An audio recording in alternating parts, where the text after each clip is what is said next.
to the west, north to the south, yeah, let's come together as one. They say united we stand, divided we fall.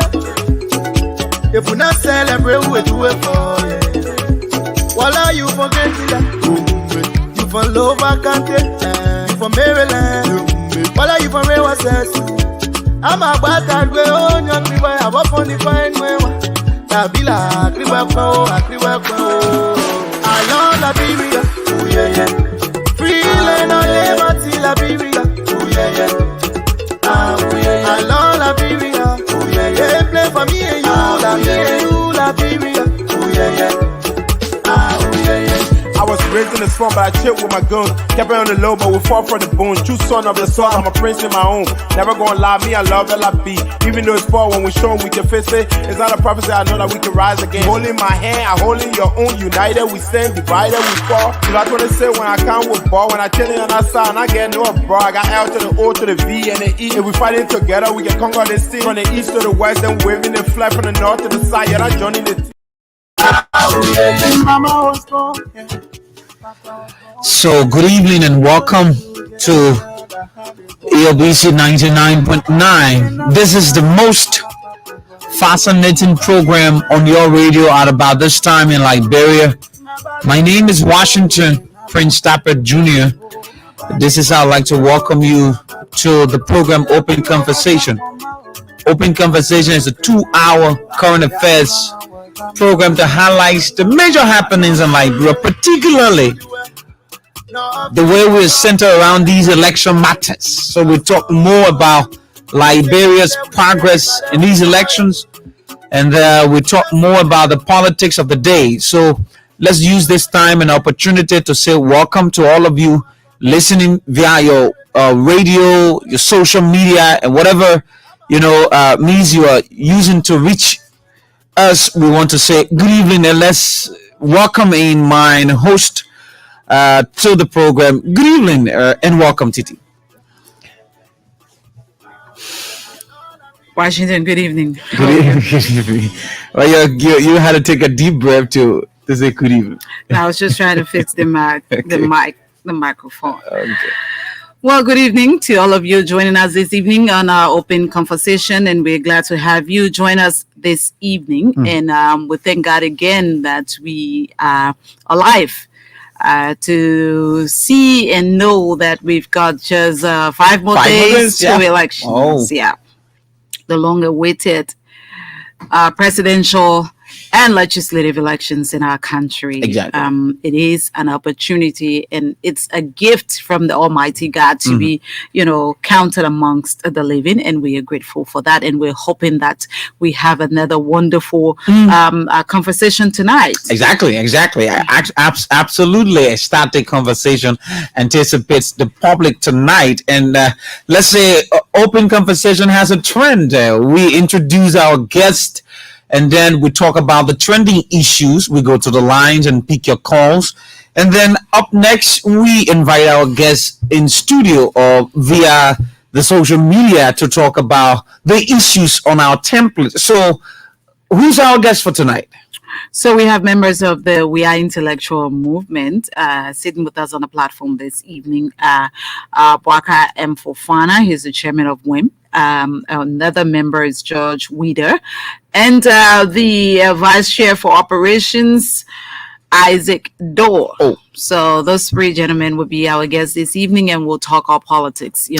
Like we say, Serious politics. 5 days to elections is all about what's trending in our country. Exactly. Politically, and we'll be talking more about the CDC's chances to win these elections.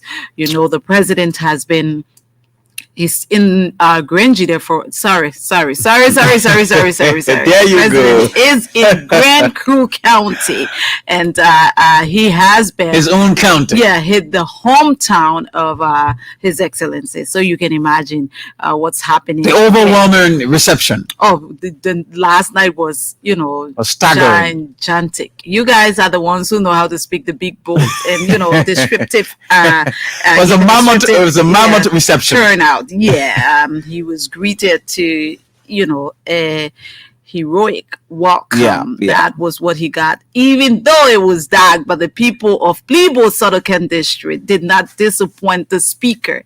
I said the speaker spoke last night because, I'm sure looking at what the reception the president got, he gave Buffer Chimera a hug. Yeah. It's like, my man, I'm proud of you. Yeah, your people are people who listen to you. It was astonishing. So we'll have these three gentlemen here tonight talking more about politics in the CDC. So and the CDC's chances. Yeah. So today, the National Teachers Association had a press conference, and in that press conference, they denounced their participation and involvement with the endorsement of the Unity Party Joseph Boakai presidential bid. Yesterday, there are few people who endorsed. They call them the concerned member of the National Teachers Association of Liberia. This association embodies all of the teachers, of Liberia, college teachers, professional people who are in the field of teaching. Bring them together under one teaching umbrella, and and they have their own philosophy. So a few of them endorse the presidential bid of Ambassador Boakai. But today, the leadership of the Teachers Association, what happened? We want to distance the National Teachers Association from every endorsement. This is how people will want to infiltrate, these professional institutions, so that they bring confusion, even if these institutions are non-political or whatever. Certain people will just want to financially influence these institutions to embarrass the face of the institution. But thanks to the leadership for coming out and denouncing themselves from participating in any endorsement that involves the Unity Party and Joe Boakai's presidential bid. Anyway, you always find that the disgruntled group within an organization who feel that they are not, at the center, and they believe they should be at a certain point where they don't find themselves. In times like this, you see them do things like that. So it's good that, the association, because were they not to do that, people assume that the National Teachers Association of Liberia, endorsed the candidacy of has gone one-sided. Has decided to support the candidacy of Ambassador Joseph Boakai, and that will be something that people will be like, oh my God, what is happening? Because I like to say that, the teachers, in these times, during these 5-6 years, are starting to be corrected, because the last time I said this on the show, somebody talked about Tatma University, but I was saying that during Madam Sirleaf's 12 years in office, the thing about protest from teachers was the order of the day. That is not something that we see, so easily in these during these 5-6 years of His Excellency. And education and teachers and students have been given priority under this government. So there you have it. The National Teachers Association have distanced themselves from what those few group of people did. A remarkable position. Anyway, a very, very remarkable position. So today, as you may know, the police currently has in their custody about 27 persons who were allegedly involved with the FOIA violence, and we're putting a serious condemnation on violence, towards these elections. So we want to give it up for the police for ensuring that crime is being bestowed in FOIA. What happened in FOIA over the weekend is unthinkable, and nobody should even think about repeating what happened in FOIA. So thanks to the police, and we can rest assured that more will be done with the level and the cooperation from the joint security we can rest assured that more will be done. So about 27 persons, we're looking forward to a speedy investigation. So we're told that those 27 persons, some are in Bonjaman, some are in Bone County already, and 103 has been dispatched to make sure that there is a very speedy investigation into the matter. So it tells you that the joint security is making sure that, that matter is brought to a full conclusion. And we like to stress this thing about violence. People need to stop. And there we have a recording. We're not going to play that tonight. We're going to play that tomorrow on the show, because I'm sure we don't have time. We're going to use the 30 minutes next tomorrow, by God's grace, to talk about it. There is something happening in Nimba County, and it's important for people to know, because what happens in Alofa County, it should be something that we all should be cautioning our people about and telling them to do the right thing, because we don't want the loss of lives. But we have a recording where a lawmaker is heard on tape, training people, and he says that he's doing that to protect himself. He has somebody who he is depending on to train people. That person is also on tip heard that he's training people. That man is saying that I'm training the people because one of the motorbike boys are hijacked, during certain time of the day and night. So I'm teaching them, I'm training them how to dodge cutlasses and knives and whatever you. Seriously? Yes. And then the lawmaker, because people have said that this lawmaker is the one who is paying this guy to train people and to terrorize other people, especially during these elections, right? And he was asked by the journalist, and he said he is on tip heard saying, yes, I am training people, but I'm training people for my own security. We'll delve into that tomorrow evening, so you want to watch out for that. I'm not going to call names. When you listen to the show tomorrow evening, you're going to hear that, because we'll play all of the voices from Nimba County. It's sad. Election violence. We must denounce violence. Exactly. We just got 5 more days to elections, and people think that they are born to lead certain places. A lawmaker thinks that because he's an incumbent lawmaker, he should not be removed. When you will not be removed is because it will only be because of the work you've done in your district that the people will maintain you. But you cannot force yourself on the people, because democracy is the will of the people. You cannot stop people, intimidate people and think that by doing that they might not go to the polls, because by doing that you might stop people from going to vote. They might be afraid and not go to vote, or you might cause bodily harm to certain people. Exactly. And we have to talk about these things, and these things must stop. Because obviously you've had an opportunity to lead for 6 years, and if you did not do anything to better the lives of the people will vote you out if they want to vote you out. You cannot. That's democracy. That's the will of the people. Okay. That's the power of the people. So we leave it, at that, and we'll talk more about that tomorrow when we play the voices of those who are heard on the tape. Also today, we saw that some citizens, mostly members of the Coalition for Democratic Change, had a march today in Monrovia. They were marching, demanding justice for the victims of the last Friday's electoral violence in Alofa County. They were at the Justice Ministry today with a petition. They were also at ECOWAS today and the U.S. Embassy, and they are demanding justice for the lives of those who passed during the Weah violence, which took place last week, Friday. And that is the most civilized thing to do, and not to revert to violence. So if the young people are taking that step, they want justice. Everybody in this country needs justice for what happened. And it's good now that we know that, 27 persons have been rounded up, and we're told that the police 103 has left for, that area to make sure that this investigation is done speedily conducted. Yeah. So we already told you that His Excellency the President is in Grand Creek County, and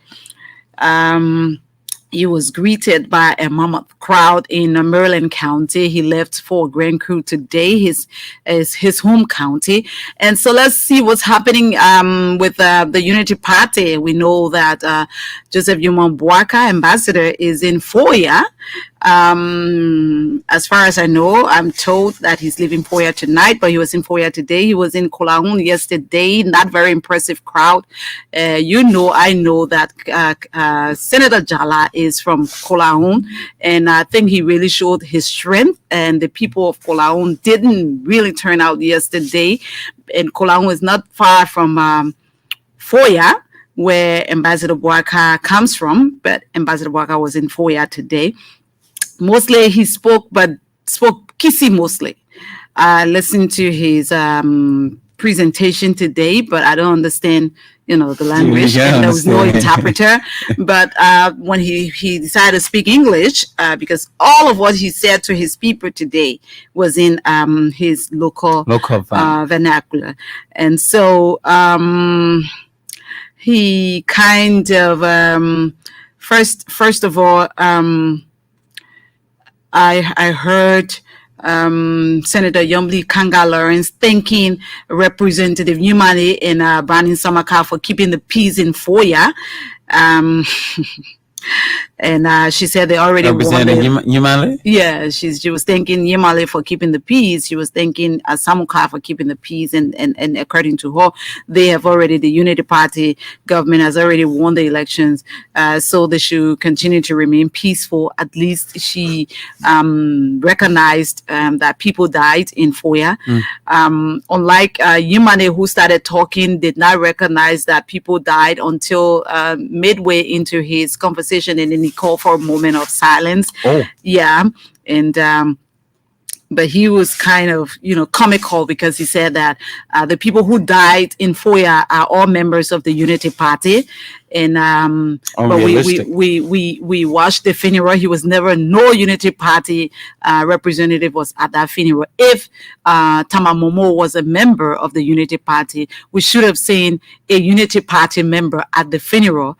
But we watched that funeral. We never saw any member of that. I thought it was just sad to even mention that, when people are right there in Foya grieving the loss of their relatives. The thing here is that when people are ill-informed and people, they are overwhelmed. Do you think he's ill-informed? He's just trying to be sarcastic. That's all, and make fun of people's death. That's how I see it. He knows what happened. When they're ill-informed about the reality to construct a positive, country, these are the ill-informed metals. Now, why would he even mention that the young man who passed was part of the Unity Party?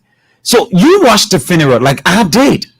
I watched the funeral, and I didn't see a single Unity Party representative at that funeral service. It was just being comical, right? And that was, so if you said these things, it is a sign of provocation to the family, and instigate. You were meant to instigate violence the most, because if you were saying that the man is go about, do your campaign.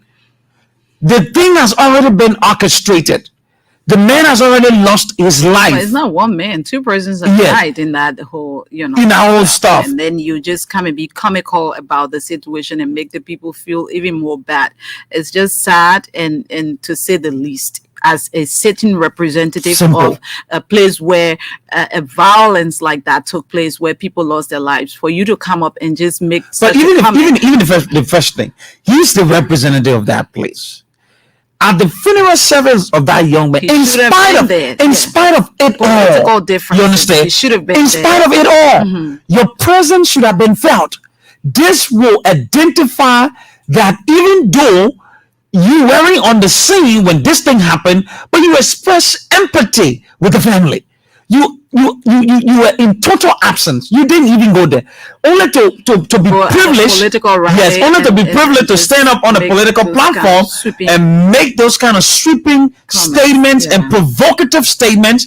You not being a serious person. Nobody, that is not strange to anybody when it comes to Representative Yumane. That's the character he is. And this is the kind of president normally say protect the peace. Yeah, that's what she said. She said but it's sad that people say these kind of things when people are hurt, when others are hurt. But again, you can understand Liberian politics.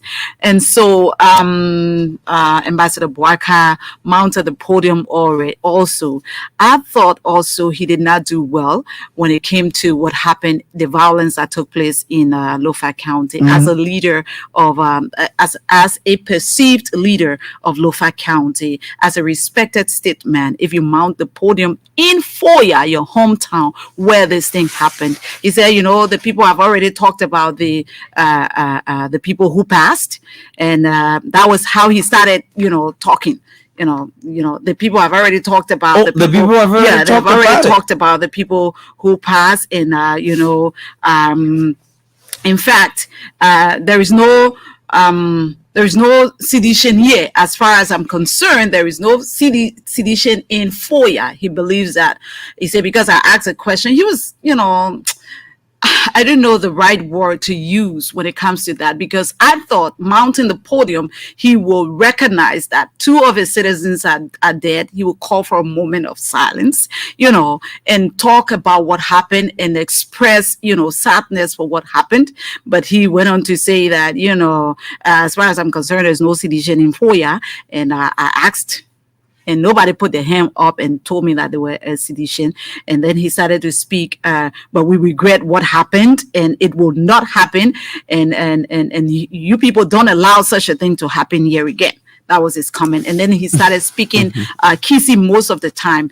And when he came back to speaking English, I think he has been pinned down to always tell people what he has done for the people of Lofa County. And so he went out to talk about, I bought the football field for you people. When I had my oil palm here, I bought 35 acres when of land. Yeah, agriculture. But that was just on the surface. It was not like somebody who has done something, substantive and is talking about something about you said. Something you said, and Mr. Boaka's statement. There is no sedition here. This thing about political and social reconciliation that Mr. Boaka has a flaw on, it's certainly demonstrating actually what the people have been saying. It tells you that Mr. Boaka has failed to realize that even though in his mind that he thinks that there's no sedition there, but there are family people there. Oh, let's take seditions out. You understand? There are Foyans who died. People of Weah, where you come from, who died, who lost their lives, and they have relatives there. I know the fact that you don't like to see seditions, right? Take seditions out of it. Remove the political nature out of it, and put the human shield. Put it there and see for yourself that citizens of Weah, people with the same Kisi, the Weah or the Lofa, stuff, they have been affected. Those families are mourning. What will you do? What will you do as a father? Your responsibility to the people of Weah and Lofa County in general. What will you do? So you just stick to the podium and say there's no sedition here. So the lives of those people they mean nothing to you, Mr. Boaka. This is the part you failed to reconcile. Even though I am the father of Unity Party, and these people who have died are believed to be seditions, but hey, we all are Weah people, or we all are Lofa people. These things must not be happening among us. Look, if you want to support George Weah as president of the Republic of Liberia, do so without any of these animosities. If you want to support me, do it. This is the problem where people have the issue with Mr. Boaka and reconciliation. It's a serious problem, and he needs to deal with that. And Liberian people are looking at him on the issue of reconciliation. So on this one, he's failed to reconcile this incident. He said that we will not allow this country to disintegrate. We will allow people who are experienced to run the affairs of this country. People will run. It was comical when he said people will run this country, on their record, their knowledge and commitment to the country. What is your commitment to this country? What is your record? Your record, commitment, and knowledge. It sounded so comical, but he didn't. Important strikes anyway. Yeah, he says, the Liberian people. I acknowledge he was admonishing them to vote for people who have record, people who have knowledge and commitment. And he said he comes with all of that, like seriously. And you think that the people don't know who let's deal with commitment. I think it's very important to me. Because the knowledge, anybody can get knowledge, right? Knowledge. You should be knowledgeable. Yeah, but let's deal with commitment. Plus years in let's deal with commitment because you're a knowledgeable person. You're in high school. You got good degrees. You have good education, right? But let's talk about commitment. The Liberian people and people from Lofa County committed their future to you for 12 years, right? What you give them? What's the reciprocity? What do you give back? You understand? What's your record? What's a record? Because he said we should vote him on his record. What is his record? So what did you give back to the people of Lofa County? Now today they are crippling with the issue of roads, right? What did you do in 12 years? Oh, wait until you hear what he says about the roads. He says, this is my last time driving on this kind of road. I'm not coming back here again. You see that? Yeah. So this is the commitment you're talking about. He's telling them that if you do not vote me, if I don't become the president, I have no interest in your roads. Yes. If I don't become the president of the Republic of Liberia, I am not coming back to Weah. Like seriously. So is it that only the people of Weah can make you president? How do you talk in such a manner to your people? The last time we know that Ambassador Bwaka was in Lofa, it was the last elections. These elections where he went back. The 2020. No, right? These gone elections almost 2 years ago. Yeah, that was when he was in Weah. The by-elections. The by-elections. Now he's in Weah again because he wants to, be the president of the Republic of Liberia. And you tell the people today that if, this is my last time traveling on these roads. He never said that when he was in power for 12 years. President. This is my last time coming on the road. And because people give him their future. It was okay at that time. But now if you don't give me your votes, you guys not going to see me here again. You see that?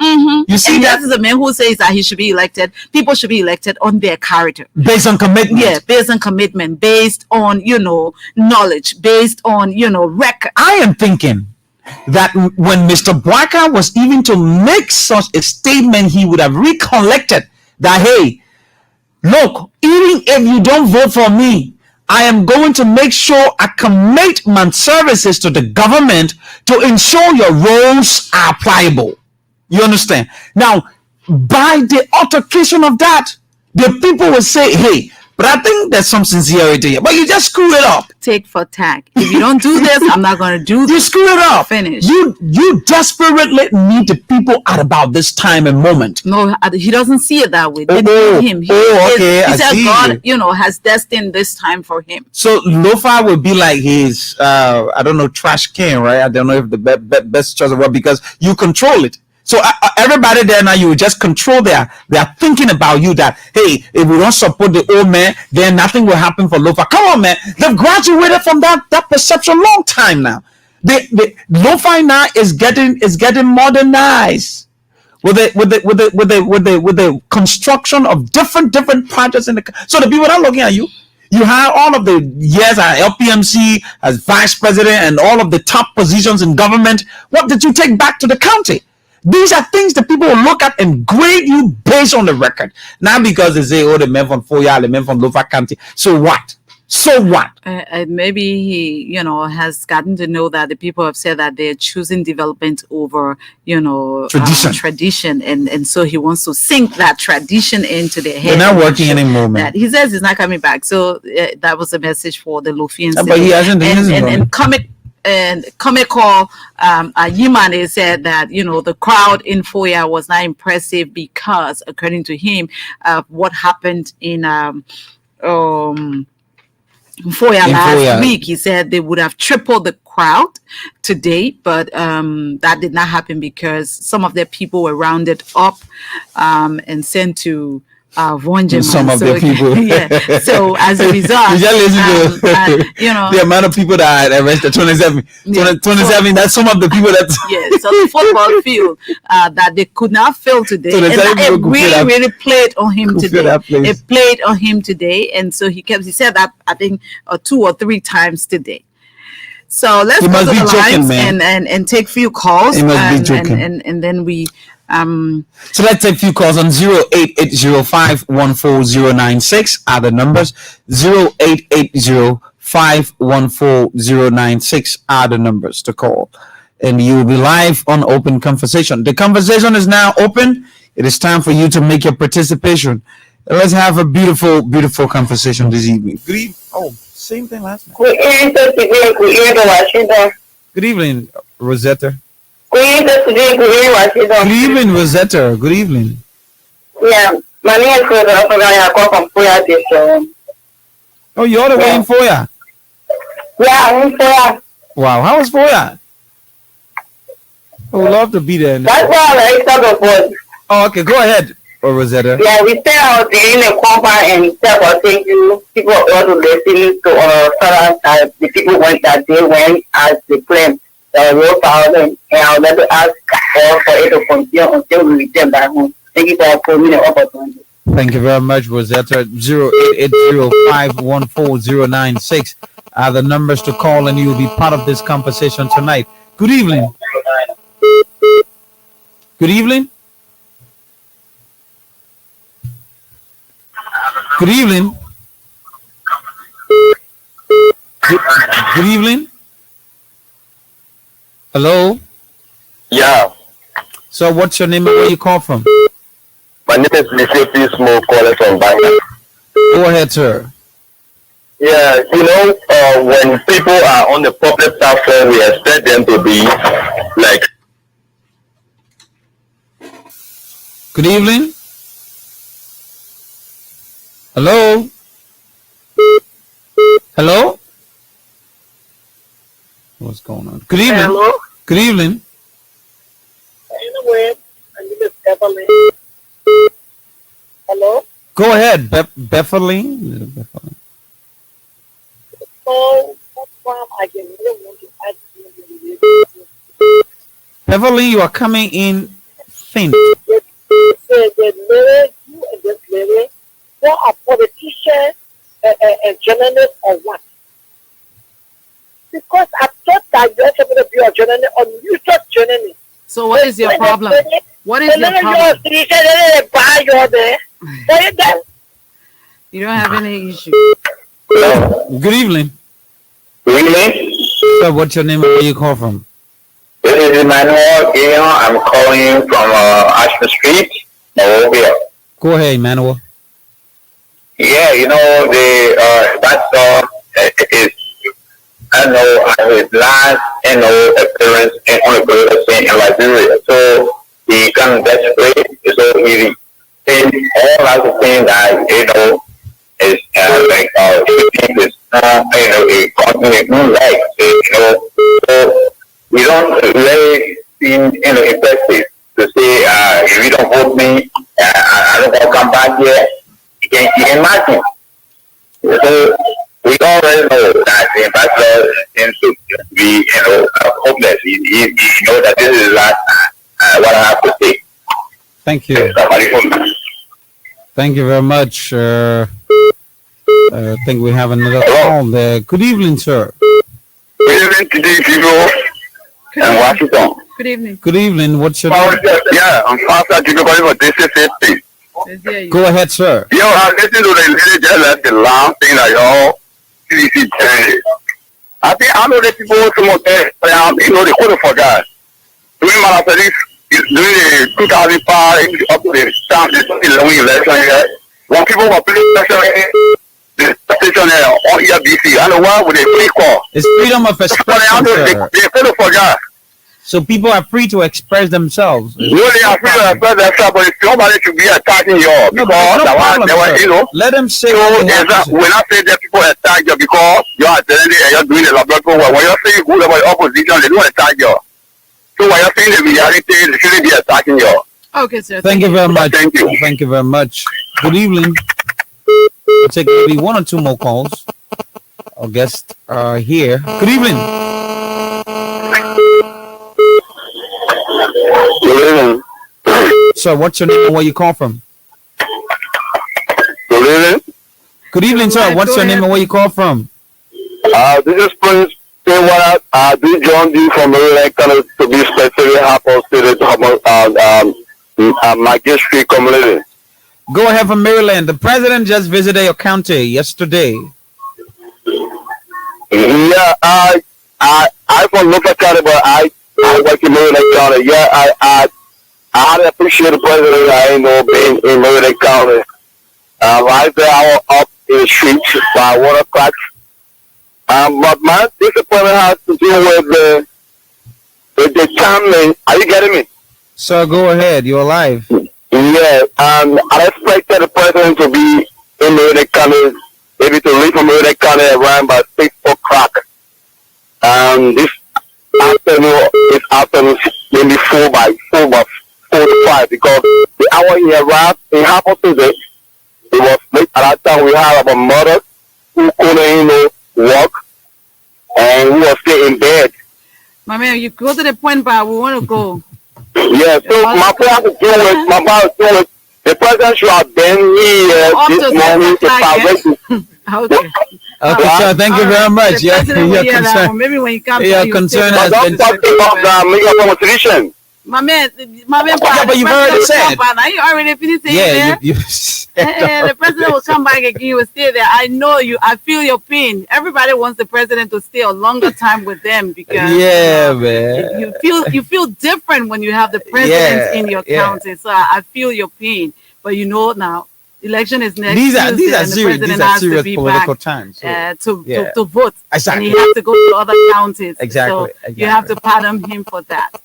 So let's take this final one and then we take a break. Good evening. Hello. Hello. Good evening, sir. What's your name? Where you call from? Yes, sir. My name is Michael Mato, calling from Montreal County in District 3. Go ahead, Michael. Yeah, I appreciate you guys to be still there. No, President Weah is really doing extremely well in the 6 years. He has done so lot of development. Why? The 14K to Weah is 12 years so he can complete a project. Then he has done so, and so many projects are going on. Why he can't continue 12 years? So I appreciate Weah. So he can be re-elected. So he can complete a project that's going now. Okay. Thank you. Okay. You know the good thing about it, you got your one vote. So you just go and knock it in because you appreciate the president. That's what happens because we're practicing democracy in Liberia. So everybody is the will of the people. So you have to convince people who, are around you and you think that, the president needs a second chance, go and convince them to vote for him. But it's democracy now. So I think I will take one more because we're still trying to get our I guess ready. Yeah. Good evening. Is the caller there? Good evening.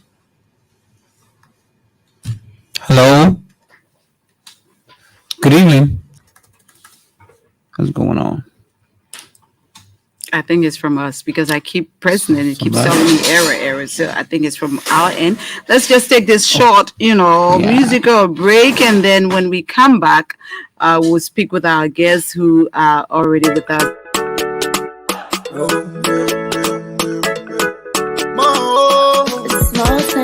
From the east to the west, north to the south, let's come together. I want. They say you're not there, we stand, if I there, we fall. If we not celebrate, we do it for you. Voila, you forget it. You from Lower Country, you from Maryland. Voila, you from Weah. I'm a bastard, we own your people. I have a funny fine way. Tabila, I love Liberia. Oh, yeah. Free land on liberty, Liberia. Oh, yeah. I love Liberia. Oh yeah, yeah. Play for me and you, Liberia. Oh yeah, yeah. Oh yeah, yeah. I was Raised in the slum, but I chill with my guns. Kept it on the low, but we fall for the bones. True son of the sun, I'm a prince in my own. Never gonna lie, me, I love LIB. Even though it's far, when we show we can face it. It's not a prophecy, I know that we can rise again. Holding my hand, I holding your own. United, we stand, divided, we fall. You know, I want to say when I come with ball, when I chillin' on that side, and I get no bro. I got L to the O to the V and the E. If we fighting together, we can conquer this team. From the east to the west, then waving the flag from the north to the side. Yeah, that's joining the team. You go where you pella, you love my crown. Who kill it? Who got shown up? I love Liberia, oh yeah yeah. Free land on liberty, Liberia, oh yeah yeah. Ah oh yeah yeah. I love Liberia, oh yeah yeah. They play for me and you, Liberia, oh yeah yeah. Ah oh yeah yeah. Mama was born, yeah. Papa was born, yeah. They hold us together, the honey boy, yeah. Nabalike na koya bake na papa kubo. Nabalike na koya bake na papa kubo. Nabali pole pole na papa kubo. Nabali pole pole na papa kubo. La biro waka poma o. La biro waka ma o. Balanda anwa waka ma o. Anwa waka ma o. Anwa From pole. the east to the west, north to the south, yeah, let's come together as one. They say united we stand, divided we fall. If we not celebrate, we do it for you. Voila, you from Gentile, you from Lower County, you from Maryland. Voila, you from Rewa Sessu. I'm about that way on young people. I'm up on the fine way. I'm about that way on young people. I'm up on the fine way. To Open Conversation on ELBC Radio. And we have with us in studio already members of the Weah intellectual movement. Mr. Weah Fofana is the chairman of WIM. And he's here also with a member of the, is it an organization? The Australia branch. You need to ask him. No, he's not with. No, he's not with WIM, but he's an affiliate of WIM. He sort of supports our cause. Oh, okay. So we support similar causes, but the similar cause that is. But he's from Australia, so he can introduce himself. Oh, okay. Welcome, Mr. George Weah, right? I got it right? That's correct. Yeah. Okay. Welcome to Liberia. Thank you so much. Okay. Did you come to vote? Yes, definitely. Oh, okay. So you were here to register and you have come to vote? Definitely. I'll do everything. Oh, that's great. Yeah. It's good to have you. When did you come? I've been here since Monday. So, yeah. Since Monday? Yeah. Oh, okay. Yeah, seditions. Okay. Mr. Fofana, welcome. Thank you, Titi. Okay. It's a good opportunity to be back here. You know, I'm always here during the morning hours. I think I've been on your platform. This should be my second time, so it's a good opportunity to be back here. Third. Oh, okay, but third time. Okay, yeah, okay. That's Is it a good. his third time? Yeah, that's a good reminder. Yeah. Okay, good. I love it when I come here because I get a lot of reviews from the audience, so it shows that the show is really widely listened to. Okay, thank you so much. So let's go straight into it. Tell us, how upbeat are you about victory on Tuesday, considering, you know, the impressive development, the track record of His Excellency that you have been aggressively pushing? How upbeat are you? Election is just 5 days from now. Yeah, I know. So basically, all of the things we've said quite consistently for the last 5 years, all of them are going to be coming to a head now in a couple of days from now, and we are quite confident that His Excellency President George M. Weah is going to get a resounding victory. My confidence lies in a number of things. You know, first and foremost, it is the development track record and all of that, but also the president's level of popularity. He's a populist president. You know, there's been many Liberian politicians that have emerged during the time since President George M. Weah declared his presidency in 2000. I mean, his intention to become president in 2005. You know, many of them have come around, tested the waters and what have you, and then said to themselves, that maybe it's a good thing to let this man's, whole era pass by, and that's when I'm going to have my chance. That is because of the level of likability that he has in, within the Liberian population. He resonates so well with ordinary people, with slum dwellers, with market women, because market women, for instance, see that, someday their kids too can be president, because they've been relegated to slum communities. They've been relegated to poverty-stricken life and all of that. But this man was quite resilient. At the end of the day, he rose from abject poverty and became who he is. So I am confident because I think we've done quite well. When I say we, I'm talking about the Weah Taylor campaign. President George Weah has moved across the country. He's been to every village, every town, out of the 73 electoral districts. That shows, firstly, that he cares about the ordinary people, that he wants to meet them, because he's emphasized that fact that he's not going to go to those places with some of the times the folks have said he's going with helicopters and all of this. So he wanted to use, he's using the routes, the roads to meet people in their villages, their towns, and whatever. You interact with the locals and all of that. That has endeared him to them. But I was particularly moved. He's going to Western Liberia, to the central part of Liberia, but I was particularly moved by the fact that the president went to specific regions that have been deemed the exclusive preserve of certain political parties, such as the Unity Party. Yeah. So Unity Party has consistently said that Lofa County was their zone. That is the place. Wasn't it their zone? The president did not win Lofa County. Well, I will acknowledge that. But in fact, that is the story that we need to tell. So the president didn't win Lofa County in 2017. But what he didn't abandon Lofa County. As a matter of fact, he got one of the lowest votes in the Republic of Liberia.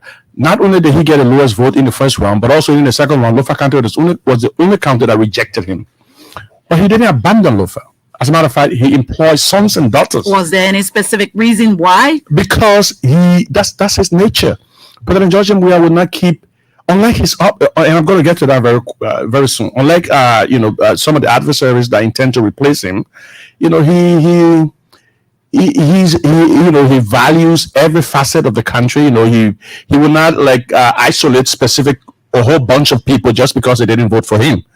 So that is why he's taking developments to all of the different parts of the country. He also took a lot of development projects, whether it is the Banga to Salaye Road, or some of the renewable energy projects, or the town halls he's building, the street lights he's taking, all the different projects that they're taking to Lofa County, the sons and daughters of Lofa he's employed and all of that. The Lofians have basically seen all of those level of developments and said, hey, now wait, this is a man, by the way, we didn't really vote for.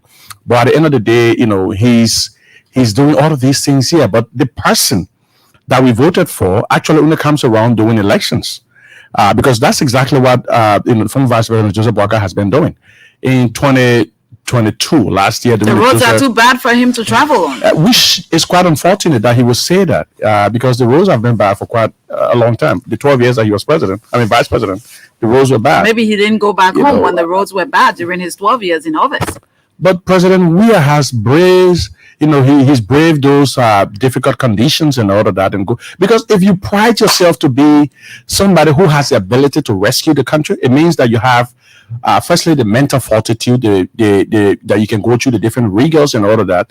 You have the tenacity, the strength, the resilience, and all of that to go through these difficulties. Liberia is not a developed country. We are a developing nation. We are poverty stricken. It's been that way for generations. So to say because there are difficult conditions in a particular place for which you can't go there, that is absolutely telling. But the question you asked before we get to George, I'm confident because all around Liberia, in Montserrado, Liberia, that we've been to, now the president is in the southeastern part of Liberia, that opponents have neglected. Basically, they've said, that's not a place they're going to go to. The president is there despite the road condition. Then they want to justify that by basically saying that, he managed to get there by helicopter. The president hasn't ridden a helicopter throughout the course of this campaign. He's been going by roads, like I said initially. But throughout these different stops, we encounter people that talk about developments and impact the president has made in their lives. Whether it is market women talking about loan scheme, or whether it is a single mother talking about how the president was able to pay the wife's fee for her kid, or whether it is the whole town talking about a town hall and all of those stuff. So every part of this country, the president has been able to impact with some sort of project, some sort of development project. That is quite unprecedented because all of these are happening within less than 5 years. And you think on that record, the president's going to win these elections on the first ballot? Yeah, okay. Well, we're talking about the first ballot. Firstly, I think he's going to win. Let's talk about the winning part first. I think he's going to win because none of the other candidates sort of compare to him. He's the only candidate that knows poverty. He's lived it. He's risen out of it. He's improved his life, coming out of the slum community of Clarita and all of that, and then became firstly the world best player, and then became president of Liberia. He goes back to these places. He's built parks and housing units for these different people. So they sort of they love him. And so they're going to vote for him. So whether or not he's going to win on the first ballot, that is very much possible. And if you wanted to get into that, I can talk about it. I want to stick with Lofa a little bit because I hear you've been very confident. We know the last elections, the president won all of the counties except Lofa. And you're confident that the president is going to given what he has done in Lofa County, he's going to get a lot of votes out of Lofa. I know 2 days ago we had the superintendent of Lofa on this platform, and he was saying that, pledging that they will get, the CDC is going to get 60% of the vote in Lofa County, according to him. Yeah. Lofa County is the home of the former vice president, who is currently in Weah. And you saw the turnout today. You saw the turnout of when the president went to Lofa County and other places in Lofa County. Is it that President Weah is going to? Are you confident again? Because I know you were in Lofa, right? No, I wasn't. Oh, you were not. Oh, you were not. No, you were there. Okay. So, judging from what happened in Lofa when the president went there, no, but we've been following you. And what happened with the trip of Joseph Boaka. Is it where you're getting your confidence from? Because I see a lot of polls from the seditions that, not many people are turning out, to receive the former vice president in the belief. Where are you getting this confidence from? Because Lofa is a deeply rooted traditional county. So a couple of things. First and foremost, the president won the last election in the second round by more than 700,000 votes. That was just 200 or so thousand votes shy of 1 million votes. We've had 2.4 million people register. I hope you follow the trend. We have 2.4 million people that are registered for this election. So normally in Liberian elections, we don't have more than 75% turnout. So 2.4 million people register. When you're talking about the highest we'll have will be 75% turnout. That would be somewhere around 2 million. By my own scientific estimation. So maybe 2.1 or 2 million. So we will only need 1 million or so votes to win. So there is to win the first round, by the way. To win on the first ballot. Yeah, if we have about 75% turnout. If we have less, that margin might be less. Or so. This is unscientifically. But I want to point out that during the last election, the president, as I mentioned earlier, that the president got 700,000 votes. That was because, firstly, he was in the opposition. He had contested for the elections several times, but there were a lot of different skepticism about the level of governance and leadership he was going to provide for the country. But now he's become president. He's led the country for more than 5 to 6 years. So there are a lot of folks who might not have voted for him. Who have seen, for instance, developments, being tailored to their specific communities, who might have a change of heart. But there are also independents who are saying, but hey, They told about it, Mayor, but I'm concerned about the fact that he's expanded electricity, roads and water and all the different things. So I might. So we're talking about additional tens of thousands of votes, or hundreds of thousands of votes. So there is that possibility. The only thing that would have stopped us would have been what the people of Lofa and Nimba would have said, and that was our major concern. We were concerned because the elections all across Africa tend to be maybe regional driven or tribal driven. So the standard bearer of the Unity Party, people say, you're from Lofa County, and plus the fact that he got 78% of the votes in Lofa during the last election. And the vice standard bearer is from Nimba. So that has been, in fact, that was the main reason for which the former Vice President Joseph Boakai dropped all of the other people who had helped him since the Unity Party would have probably gone into oblivion. Had Costa, had Yombri Kanga, had DeLong, had Benana Yure, had all of those people that he dropped by the wayside, had they not intervened and helped him, Alexander Cummings and all of that. So they brought the Unity Party back to life, but then he dumped them because he felt that according to his math, Nimba County had about 300,000 votes that he was hoping to bang on. But it turns out that during the latest visits that we've made, the first one was to Lofa County. First, you can tell the level of passion, the dynamism in the population. The way they came out to receive the president is quite unlike how they receive the former vice president. And this is supposed. Violence on Friday is going to add to your votes.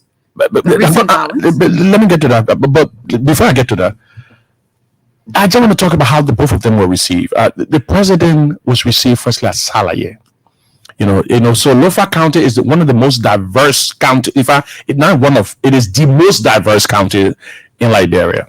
It has about 6 or more tribes. It has about 6 or more regions that they are in, spread across. Most counties have one tribe only. Grand Jira, for instance, or maybe 1 or 2 or few other places. Nimba County have about 3 or 4, but Lofa has 6. We are talking the Pele, the Loma, the Mandingos, the Kisi, the Bandi, the Mende people. So all of these people got their specific needs. So former Vice President Joseph Boakai went into Salaye. He passed. The Pele people, they didn't welcome him as much. The Loma people into Zozo, he was not well received. He went at night, and I understand what happened in Vonjama was essentially the fact that he went into the area at night, and the party headquarters happened to be located around an entertainment spot where the young people tend to gather at night.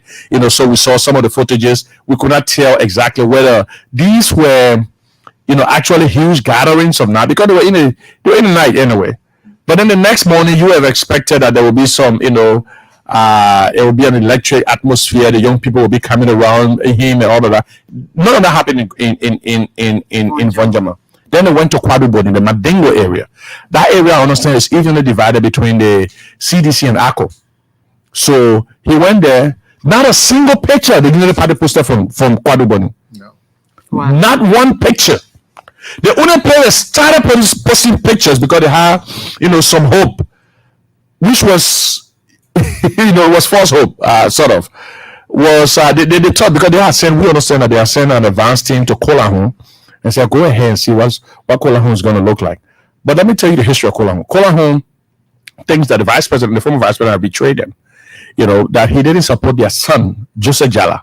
Joseph Jala had ran for senator many, many times, but the Unity Party didn't support him. So it was the CDC that supported Joseph Jala.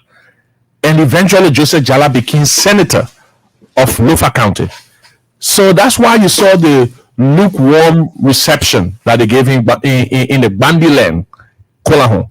You were in the Bandiland. You were in Kolahun. You saw the level of reception that the president received in Kolahun. It was nothing compared to. It was nothing compared. Program.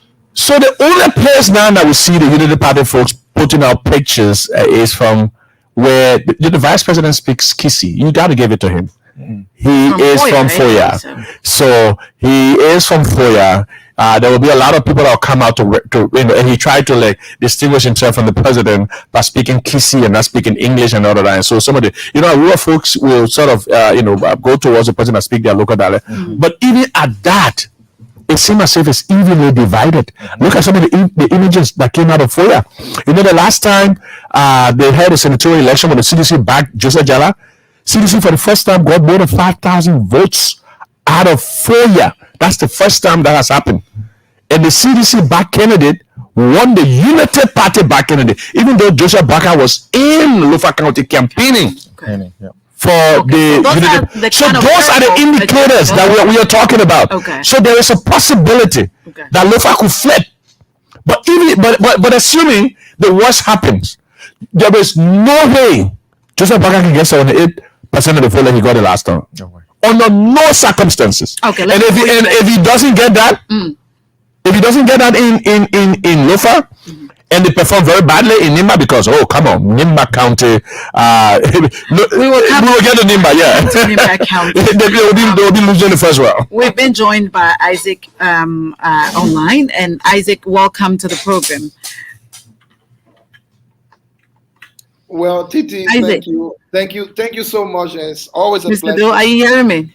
Oh yeah. Well, Titi, thank you so much, and it's always a pleasure. Oh yeah, I am. Okay, great.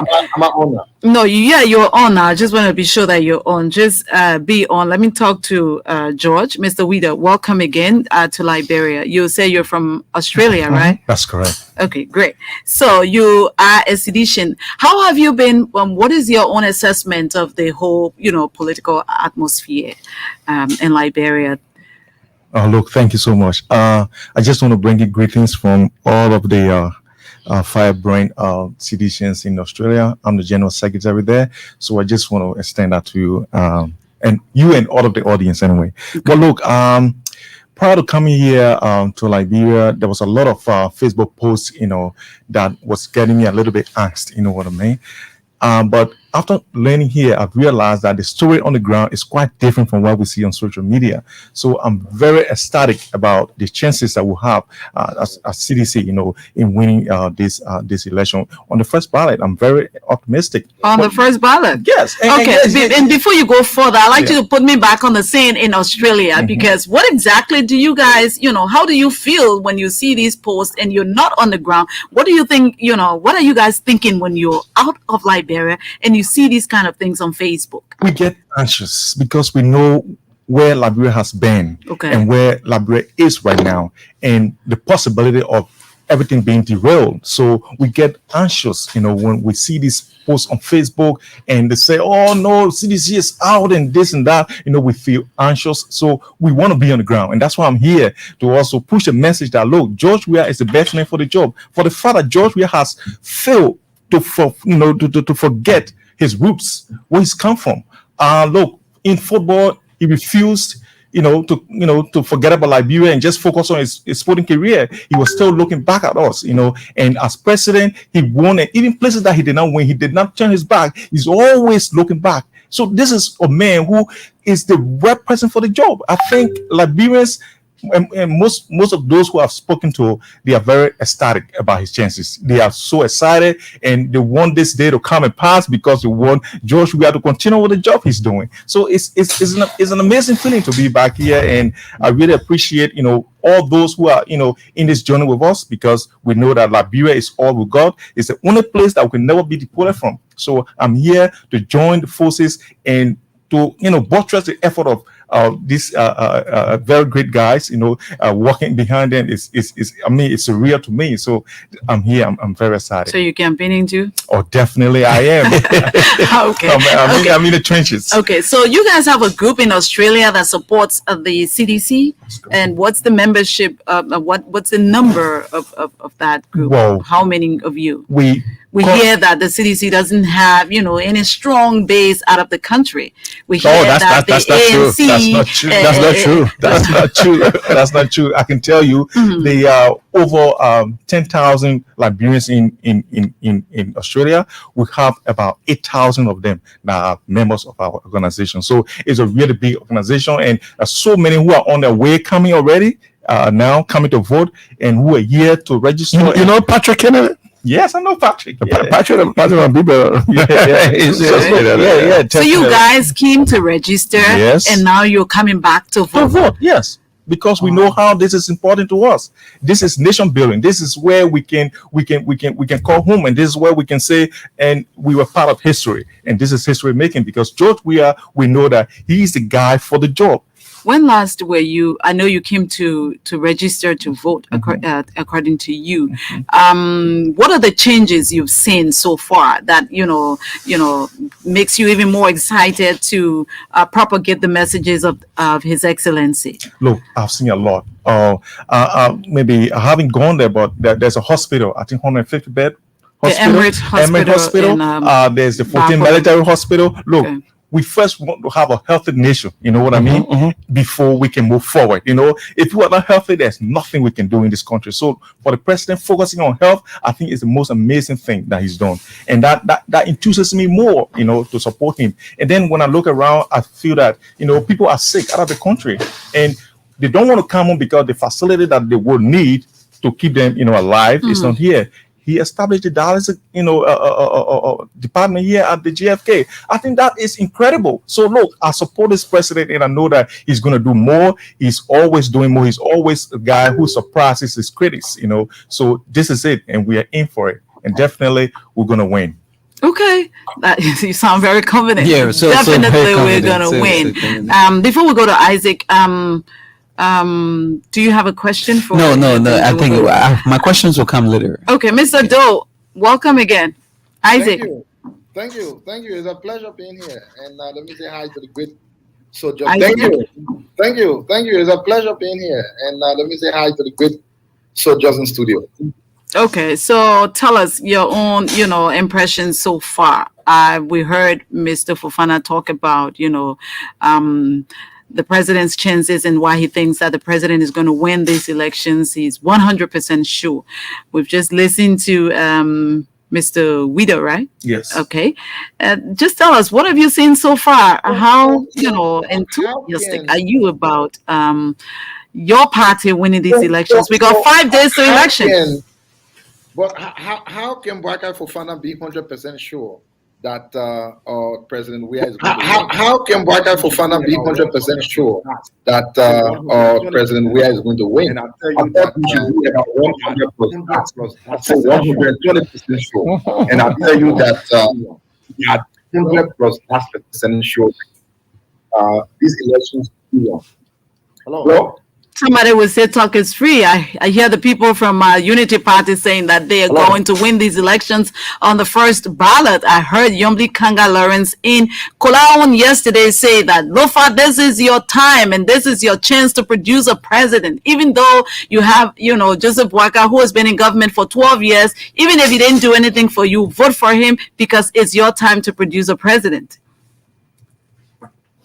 Oh, Isaac has left us, and that's the thing about this. The connection is internet connection. But let's come back to you until we have Isaac back on the line. I was asking you also, and just answer that, then we'll move on to something else.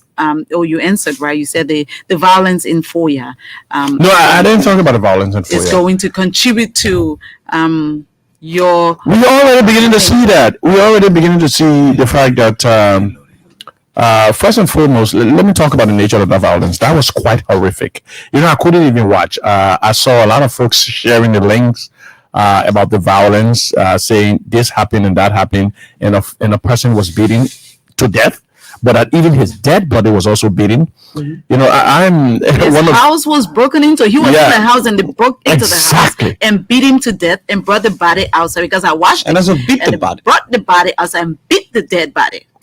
Yeah, that was horrible. That is barbaric. That is un-Liberian.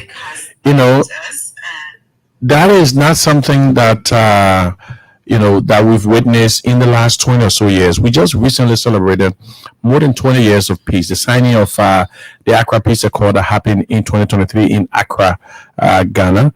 The president himself,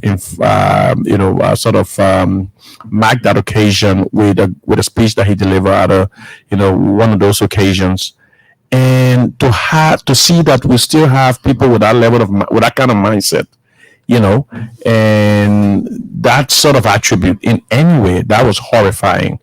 And I think all of the different political leaders did their best in coming out to try to condemn it.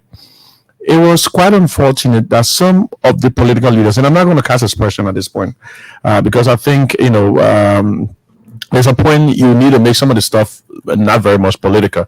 But it was unfortunate. You would have thought that political leaders would come out quite categorically to say, well, this is wrong. Regardless of who was involved, this is wrong, and this person needs to do X, Y, and Z. President George Weah firstly was categoric in his condemnation. He condemned and he said folks have the right to exercise their political views irrespective of which political party they belong to. People should not stop them. We didn't see the same level of condemnation from the former vice president. No. As a matter of fact, when he spoke today, he sort of, and I was listening to you before coming in, he sort of made, sort of said that those that were affected were exclusively Unity Party people, and that in fact in the whole town of Weah, the people that are there are only Unity Party people. That there is absolutely no other political party present. I thought that was disrespectful, because we know that consistently everybody has said this was a fracas that might have happened between the two leading political parties, CDC and the Unity Party, but that in fact the CDC folks have pointed out specifically the name of a person who died that was a member of the CDC. So if we can have that happen, and the ex-vice president would not recognize that fight at a major rally that he's attending, it is testament to some of the things folks have said about him, that he doesn't reconcile easily, that he's divisive and all of that. And if you are regarded as a statesman, you need to do some of those things that endear you to the public, that will make you that will distinguish you even from the rest. Even if you don't want to do that. Yeah, that will distinguish you from the rest of, no, not for the camera, not only for the camera. It needs to be genuine. Even if it's not genuine, just do it for the camera. No, but it needs to be genuine. For me, I wouldn't advocate for people to do things for the camera. You wouldn't be here talking about it if he did that for the camera. Yeah. So you wouldn't know that he's doing it for the camera. As a matter of fact, all political leaders, when they speak, I assume they're doing it genuinely. Whether they do it for the camera is up to them. But I assume they're doing it genuinely. I would have expected that in fact, President George Weah did do it genuinely, and I would have expected that the former vice president would be doing the same thing genuinely. But it was unfortunate that he used the occasion to make political speech. But that was unfortunate. That should not have a place in Liberian politics. No. And I'm glad that the international community came out quite strongly to condemn it. What I found very unfortunate is the fact that Liberian civil society people weren't as vehement as they would otherwise be. Some of the times it would seem like the civil society in Liberia has, they've become a little bit opposed to the government. No, I wouldn't say so. I would think that because these are electioneering time, there's been a lounge in the sand. Some of the folks have already adopted the posture of because they're going to vote for a particular side at the end of the day. So then maybe they already started the opposition. They already started to voice those kinds of opinions. So it's a difficult thing for them to come out now. I wouldn't pin everybody with one birch, and that's going to be news when they come out and say, "Oh, the deputy minister said, the civil society aligned with the opposition and all of that." What I would say is that in order for civil society in this country to be very much relevant, in order for them to be seen as not biased, and then for them to have a voice, they need to make sure that they don't see persons or political party, in their work. For instance, the former president of the Liberian Council of Churches, we used to have some issues with the way he operated. And I will be quite to the point. Reverend Cotto Brown was seen to be very forceful when CDC does something, but he wasn't as forceful when it was the Unity Party. But quite unlike the new president of the Liberian Council of Churches. I mean, I would like to commend him. As a matter of fact, he's done a few condemnations already. Firstly, he condemned, former Vice President Joseph Boakai's statement about ending Liberia. He made that statement, and then recently, when the violence happened in Weah, I also want to thank the police. They've done quite well.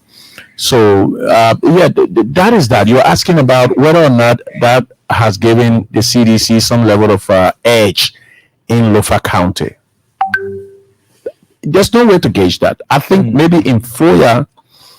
I'm talking about Weah to be specific. Yeah, maybe in Weah, because Thomas Fala's home was specifically attacked. And I'm he's asking been that question because I heard Representative Humane say today that the crowd that was out there today would have been 3 times that number, but the crowd was not a lot because of what happened on Friday last week. But obviously, I mean, people will be afraid. People don't want to come out. And there were a lot of violence. There were people. Some of the folks shot, weapons and all. So there will be people being very cautious. You don't know what's going to happen and all of that. So they will exhibit a wait and see attitude and what have you. So that was obvious. Thomas Fala has taken a lot of developments to Lofa County. He's changed the politics of Weah specifically. Before Thomas Fala went anywhere near Lofa politics, or specifically Weah, everybody thought that it was just a Joseph Boakai terrain. He came and changed everything. He took street lights and all of that. He started to visit the place regularly, interact with the people. He was a person who took the president to Weah. I remember being in Weah in 2021 when the president did his county tour, and the level of excitement, that I saw in Weah. I didn't see that today, because when we enter Weah from Kolahu, you guys were there recently, but when we enter Weah from Kolahu, that level of excitement, I didn't seem to see that today. There was this gathering on the football field, but every part of Weah had some sort of activity. There was music blaring, here, there, and yonder, all over Weah district. And that is a relatively small place along the Sierra Leone border. So when you see the people coming from nearby towns and what have you, know that they're doing it for us. Yes, for a specific purpose. Okay, we have Isaac back. Isaac. Yeah, Titi. Mr. Do? Yeah, sorry, Are you hearing us? Since day, I've been in office since day. Yeah, I'm hearing you. And unfortunately, I didn't know my computer was. So, okay, let's hear you. Okay, as I was saying, you were asking how much of a confidence do we have? As I was saying, you were asking as to how much of a confidence do we have? Not 100%. We are 100 plus tasks. Not saying we are 100% confident. We are 100 plus tasks. And that's coming around 20%. 100. Why will you be 100? I mean, one is scale from 1 to 100. We can't go above. That will cause trouble. Okay, so let me ask you this question. I'm taking you straight to Nimba County. I want to give that, my brother. I want to give that. Now, Isaac, I know you're overly confident that the president is going to win these elections, but I'm sure you are following the politics there in Nimba County. Recently, Senator Prince Johnson was heard on tape. For a matter of fact, we even played that tape last night, and he says the president went to Nimba County to weaponize Nimba. He went there with guns, he went there with helicopter, Weah, and all of that, and the people of Nimba should not be moved by that. Are you not concerned about comments like that coming from Prince Johnson in Nimba County? Or Titi, if you were to take Prince Johnson, Senator Prince Johnson, and put him if you were to take Prince Johnson, Senator Prince Johnson, and put him on your left side, and you put President Weah on your right side, you put Trump in the middle, anybody passing would know Senator Prince Johnson and Johnson will fit in the same sentence. President Weah would not be anywhere close to that. It is okay for people to enjoy the freedom of speech in the country.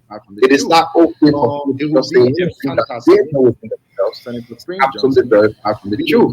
It would be a fantasy no history whatsoever around even the largest single barrel gun or pistol gun. No history whatsoever around even the largest single barrel gun or pistol gun. And you want to talk about that? Nobody is going to do that. What I'm sure I want to focus on will be those reasons why we believe. What I'm sure I want to focus on will be those reasons why we believe President Weah will absolutely win on the first ballot. Like I was saying, yes, about Lofa County, from Lofa. Yes. On the basis our good people from Lofa always seen the news on the basis that those people are the kinsmen. I saw. Now a new sheriff came in no longer on the basis of kinsmen, on those things that let them know that things to be no longer on the basis of kinsmen. On those things that had their own life. That's the reason why our people trying to bring rules who slept with them, who ate with them. But when people who God who is trying to bring rules to that place, when people on who brush them, when people on who sing for why fees case, and the time people who listen get out of the council has no problem. Based on those things, President Weah has brought to achieve the dynamic campaign at its not just where the now, who see look at the campaign as it is going on. Wherever President Weah wins, you who see tsunami of anxiety. Wherever President goes, even including Lofa. I was shocked and surprised to see even a first school. I mean, it is something that will bring you life because something that will bring our friends. I mean, it is something that will tell you something isn't right with our friends. I know it is where the reality is. But we all know that President Weah sees Liberia as a one place for everyone. He will continue to do those right things that Liberia should be benefited. Okay, Isaac, let me hold you there. I want to hear from any of you. I know the president is in Grand Crew County, leading up to the closure of, these elections. Today is Wednesday. What is going to happen up to the close of campaign? Well, what is going to happen is what is happening in town right now. You notice that the CDC has been all over, Montserrado and parts adjacent, mobilizing its base because it's going to be a big rally. And one of the things I wanted to just remind the audience about that the Weah Taylor campaign is going to be closing its campaign. All of what we've done, the major rallies we've hosted, whether it was the thank you rally, whether it was the nomination, or whether it was the launch of the campaign on September 7th, we're going to culminate all of that in a big rally that's going to be happening on October 8th. That is when we're going to be celebrating President George M. Weah's expected victory. We know we're going to have a big victory on October 10th. So we're urging everybody, you may, whether you're in Claratown, Newcastle Town, West Point, Slipway, or, maybe in my community, in District 6 and all of that, come out in your numbers. We're going to have a major parade around Monrovia. That is when we'll demonstrate to our folks in the opposition, because they've said a lot. Oh, we got big crowd and this, that, and the other. It's going to be Sunday, right? It's going to be on a Sunday. Okay. So I'm just thinking on September 7, before 9:00 a.m. and by the time I started to get ready to go to the Anthony Totman Stadium, we started receiving messages that the stadium was already filled, that people needed not to go there anymore. Is it rally because is it going? I don't know. But what we're beginning to hear, in fact, what we know, the planning processes are still ongoing, so we can speak with. Might be a change we can be so venue? definitive. No, I don't think it's going to be a venue. I know what I'm beginning to hear is that it's going to be a parade, and a parade would mean that the president and vice president might probably mount a float and then move across, the city. But you talked about what's going to happen between now and then. But I just want to talk about the fact that the president braised all of what they've said about him. Oh, he's not going to go to the Southeast. Then he went to the Southeast. Oh, he's not going to be able to meet all of the 73 districts across the country. He went to the 73 districts across the country, and he's in Grand Crew as we speak. So that leaves him just Hino and Riverside. So those two counties going to be visited before the president finally comes to Monrovia by Friday. and that is quite telling. A number of stories come out of that. First, it tells a story of a president who has quite, a lot of, firstly, the appetite, the eagerness, he wants to see his people, but also he has the tenacity, the fortitude, and all of that, the physical abilities to go and see them. Now, when I talked about that yesterday, I said the president has a lot of energy. Some of the Unity Party folks say, oh, yeah, that new development. No, that's not new development. But it distinguishes him from his political opponents. They pride themselves as the rescue team. So if you are the rescue team, so what do we know rescuers do? When you're in a fire disaster, and you must reach out. Yeah, no, but they have to give you a strength, right? They come there, they band through the doors and all of the different stuff. They move and make sure that maybe if it's a fire disaster, you're taken out, right? But the rescue team seem to do one rally every 2 weeks. Do you notice that? Have you noticed that? They've spread themselves according to them. No, that is has his own region. No, that's not an excuse. The political leader of a movement should reach out to his people. Yes. So the person who wants to become president. No, do you think it sends when the signal it sends is that first and foremost, before not reaching out to the people, he will make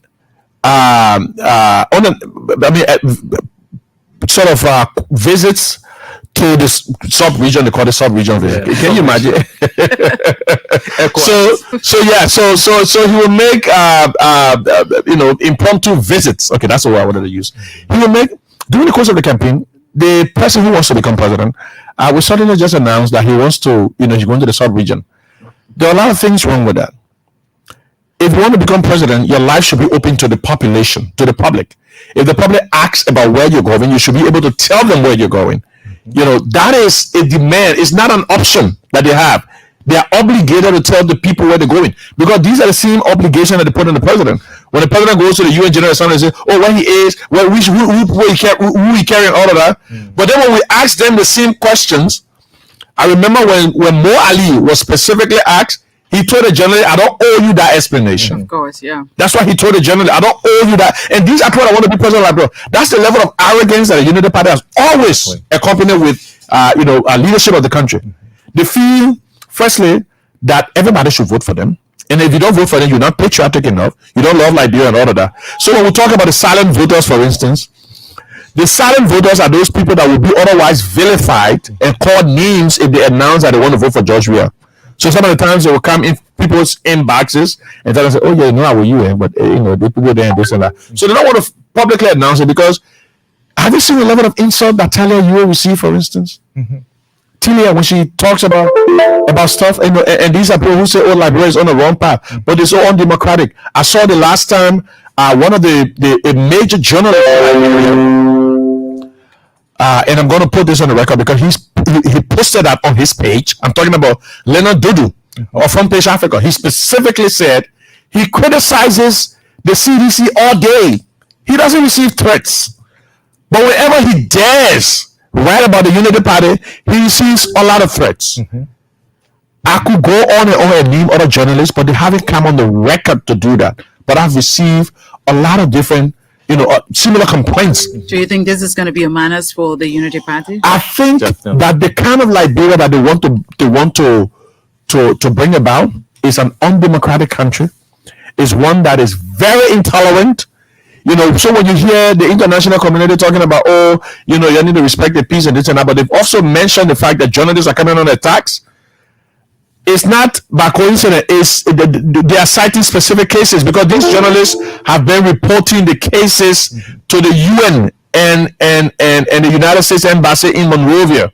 Do you think so? They have specific instances. Yeah, but do you think the Unity Party knows all about this? And I'm asking this question because Umale was Representative Umale said today that those who died during the Lofa violence were not seditionists; they were Unity Party partisans, even though none of them were at the funeral of the one who was buried. But that is another person who spews out vitriolic rhetoric. Umale. And I would like to blame him for some of the things that might have happened in Foya. because the tone of his political rhetoric, the way he says them, the unsubstantiated claims he makes. This was a man, by the way, who said that the Bernie Samuka would not take his seat. All other seats, including the seat of the presidency, will be declared vacant. Yes. So this man is by nature violent. And I'm not surprised that he said some of the things he said in Lofa County today. He probably was pretending. And I'm sure, if I know that there's an ongoing investigation about what happened, dozens of people have been arrested. Who knows? 27 people, have been arrested, including, the guy, I understand, that was seen in some of the social media images carrying an arm. So that guy has been arrested. So they might take this to whoever is involved. It could be a lawmaker. It could be another person, some higher up or what have you. So anybody could be arrested. But I don't want to take anything that Nimale said, because he is a troublemaker. From some of his comments, he's a troublemaker. So I'm not surprised that he'll be making the comments that he made today. What I am surprised at is the fact that we've always known Joseph Boakai to be the former vice president, to be a grandfatherly, loving old man. Figure, a statesman who was former vice president of Liberia, and at the time, that's how he's perceived, because that's how he's presented himself. So for him to be talking about ending Liberia, so he's ascribed unto himself the ability to create and end Liberia. So basically, what he's saying, if we were to look at it critically, he's basically saying that he's going to plunge Liberia into chaos and all of the different stuff. I know they've tried to explain it to sort of clarify the comments, because they realized later the magnitude of that. Said. They realized later the magnitude of what he said, and so they wanted to water it down.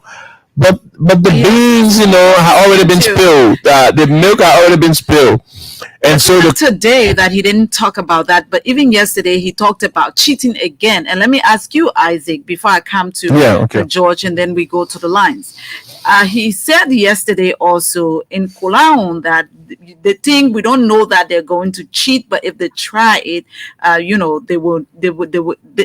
It's not going to happen here. He's still not going away from. Oh, he's going to lose. Yeah, that's it. He's going to lose, and nothing's going to happen. He's smelling, defeat, and he just wants to make himself feel better, and the people who follow him. Titi, that's just a symbol of the loser. Once you know, Titi, that's just a symbol of the loser. Once you know a certain thing is not happening to you, setting the groundwork for. Once you know a certain thing is not happening to you, let me say this today, setting the groundwork for some excuses Joseph that time. Let me say this today. 12 years. Mr. Joseph Boakai served this country 12 years Councillor Francis Johnson Murray. When that time, Councillor Francis Johnson Murray once served and declared for the declared Mr. Joseph Boakai as president. Right after Mr. Joseph Boakai was declared as president, Councillor Francis Johnson Morris was then appointed as the president of our country. What happened under the cover? In my mind, Mr. Joseph Boakai knows what happened under the cover. His answer is that this government is following to do what he has. We want to tell Mr. Boakai something. Elections, we have had successive elections, and each of those elections, the most credible elections, being granted our international partners as some of the most credible elections Liberia has ever had. Also remind me that Senator Trump is a senator in Liberia today, under the reign of President Weah. If anybody who have wanted to have done something, who read it so zone as Senator Delon now, and so we all know the truth of the loser. You know you're not going to win anything, and so you're trying to lay the groundwork for excuses, crying all around the place. For the fact that LeBlanc rightly said he's always president, shocking. For the fact that LeBlanc rightly said he's always presenting himself to be this one of the kind. It is very shocking to hear him talk about any teaching people with that even in Lofa County, any teaching people with that even in Lofa County, where he has always posted who have come from Representative Thomas Falah has come more in Weah than he has ever done throughout. Like, although his age is like almost double Representative Falah's age, it is what yesterday, where we had incidents where 3 Liberians did the murder in Cobra. We are president. Anything resembling statement of confidence from the former past president. We think that the former past president will be taking power at any cost. Like Benina US said, presidency is a power at any cost. Like Benina US said, that it will mean dancing with the people. And we will afford the president. He has received a salary for over 60 in Liberia for over 60 years. He has received taxpayer salary for over 60 years. Beg him to please allow other people salary too. He shouldn't get this because the term of people's salary is to be someone. And we think those statements will actually have to be looked at. The former vice president to be someone that his great grandchildren should be able to listen. Okay, great. Let me come to you, George. Yeah. Before we go to the lines, I know you just came into the country. You already have family members who are here, and you're excited about them voting for the president of the Republic of Liberia. Will you be at the march on Sunday? Definitely. Exactly. Definitely, I will be there. But look, first, before I can address that, just want to say something. I see that the Unity Party tried to water down the threat from the vice president that he will end Liberia if there's cheating. And they go with the word if, and they say by using the word if, it's a watered down the statement that is, it has to be reactive, And here's what I want to say to that. Look, in 2017, the same vice president, the former vice president, assumed there was cheating in elections. He went to court, right? So perception is not the same as reality. So why is he perceived as cheating, even though there's no cheating? And then he ends Liberia, So this threat cannot be watered down by using the word if, and they say because of if, that means it's not a direct threat. I think this is a threat, and this is a statement that has to be carefully examined, because after that threat, what happened for you happens. And we all know, we don't know what's going to happen next. So we want the international community to actually look at this statement and make sure that any measure is going to be applied against anyone who threatening the peace in this country should be meted against the vice president. Are you scared? Look, I'm not scared. Definitely, I'm not scared. Look, I left Liberia in 2007, and I've been here throughout, so I lived my life here. So I'm not afraid of anything, but I know we have a country to protect. Do you think his comments have, had other people who wanted to come to Liberia to vote stay because they're not sure of what is going to happen? Definitely. A lot of people who will not come because of those sort of threats. And I was just on my way from the airport, and I spoke to the taxi driver, and I said, look, if you guys can make this place peaceful, we will come. And when we come, we will riot taxes. And with riot taxes, you will make a living. And these things, you will not look at government to give you a job, because you cannot go and work in the office. You know what I mean? You have your own trade that you can apply and make a living. So if you can make this country peaceful, if this country is peaceful, a lot of people will come just to visit, and we can make a living, a good living out of what we can earn from the little things we do. A couple of things I just want to say before we open the lines. Okay. Waka, please, under 2 minutes. Yeah, under 2 minutes. Please. That Liberians have a choice next week. Mm-hmm. So a couple of things have happened this week. People that the former vice president has worked along with have come up to criticize him. So it's been their former Solicitor General, Tiawan Gonglu, who later became the Minister of Labor, Tiawon has been quite vehement in his criticism of former Vice President Joseph Boakai. As a matter of fact, it seems as he's going against Joseph Boakai. So basically, what Tiawon has been saying is that it is unfortunate that the Vice President would describe himself as an old car parked in the garage. He's saying the Vice President made a lot of money. For him to describe himself that way is quite unfortunate. He made millions of dollars. He should probably say that I was enjoying the money so much that I didn't care about, doing my duties and all of that. But that was tier one. Today we heard from Madina Weah. Madina Weah was on one of the radio stations, but she went further. She said the level that this country has reached. Madina is in fact, she is a stalwart of the Unity Party. Yeah. She said the stage that this country has reached, the crisis, or she calls it a crisis, the difficulty economically that this country currently has. She doesn't think the Vice President can handle it. And these are people who have worked with him before. So basically what they're saying is that they know how this man works. They know his abilities. They know his limitations. They are warning Liberians. So it was first perceived that his former boss didn't support him. Now lieutenants within the party. First we heard from George Warner, the former education minister. Now we're hearing from the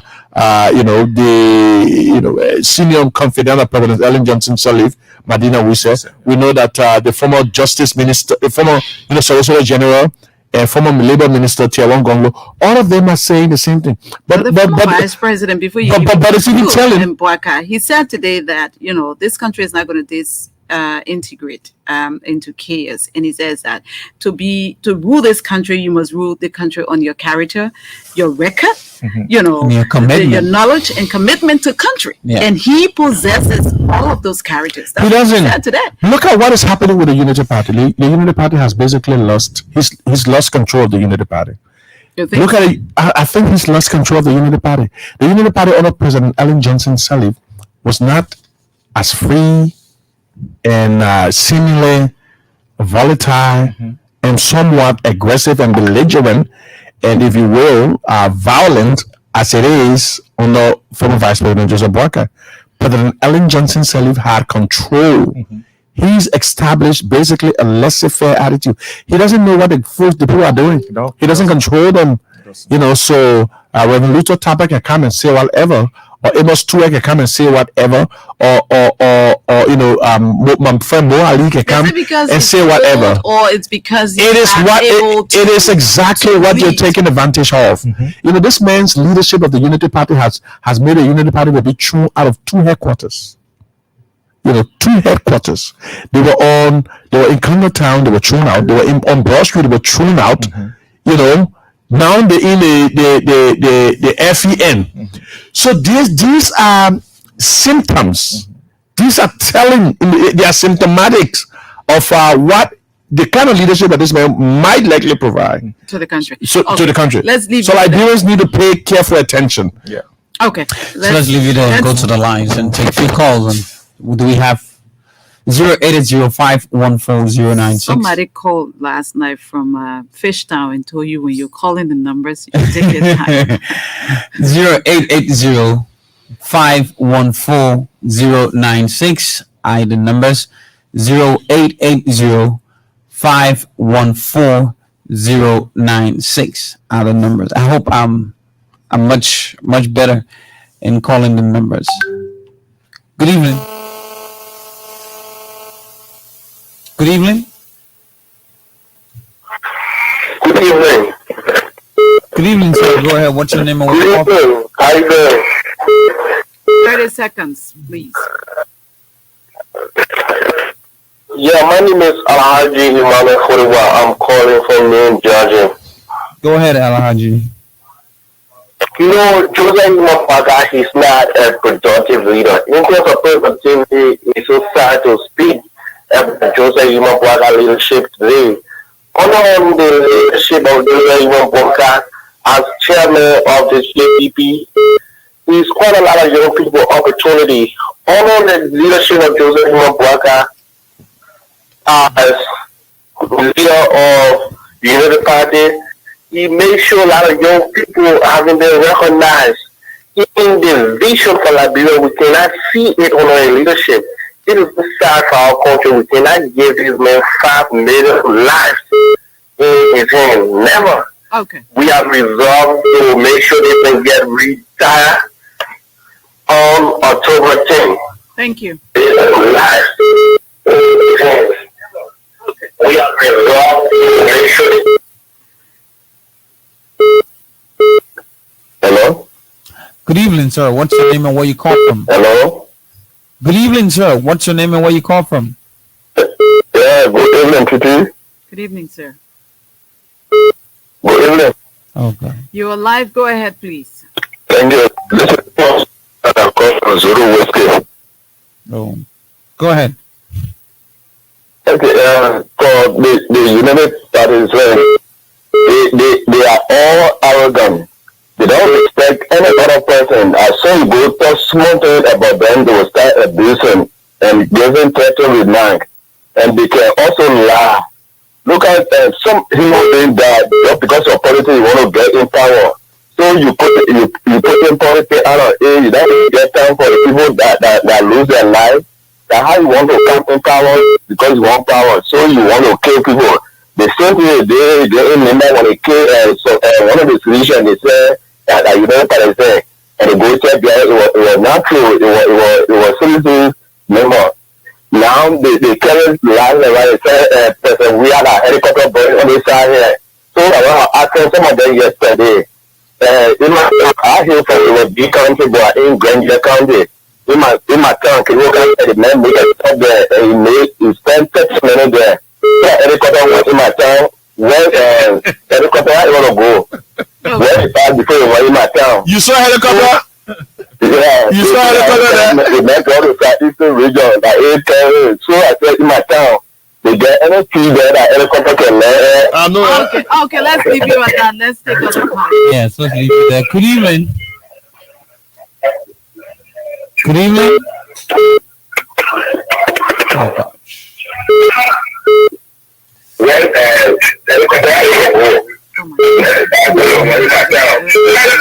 Oh, God.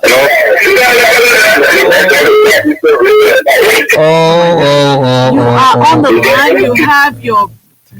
You have your receiver on. How are we going to get you? Please lower the volume of your receiver. It's terrible. They don't even know how terrible it is. Good evening. Good evening. Sir, what's your name and where you call from? My name is Request Santos. I'm calling on this number 3 Mosuaro County. Go ahead, sir. I want to say thank you for the show tonight. You know, actually about Vice President Joseph Imobaka issue. Those who were with him for the past 12 years, they have seen his level of leadership. Now they are coming out to tell a billion people to make a financial decision for them not to vote Ambassador Joseph Imobaka as president. Because when it comes to the leadership, they didn't think of the youth. Ambassador Imobaka said in 12 years, discovered the opportunity of youth. The Honorable Blacker man 2017 during campaign time when Lefa County team was hosted in Mosuaro County to be precise. He's gone off the line. He's gone off the line. So let's take this person. Good evening. Good evening. Hello. Hello. So what's your name and where you call from? Go ahead, sir. Yeah, I want to say things in a to you guys in studio. I can tell you right thing that very drama and tension. Just be a busy radio station. I want to strongly believe that it was not established by CDC. Good evening. Hello. Hello. Sir, good evening. What's your name and where you call from? Fine. What's your name and where you call from?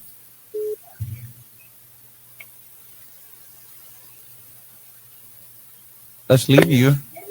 Good evening. Hello. So what's your name and where you call from? Yeah. David Tuba, I call from the Galabi branch, specifically. Yeah, hello?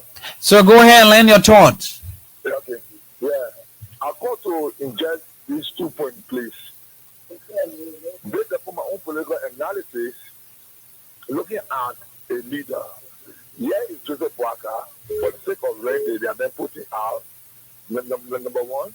Then number two, here is Joseph Boakai. Their coalition is funded. You cannot control the political party. Then number three, here is Joseph Boakai. When he launched his party, he could not even speak. So how can he lead us? So it means that what Prince Joseph has said is time for anybody to rule. That's what will take place. Thank you. Thank you. Good evening. Good evening. Sir, what's your name and where do you call from?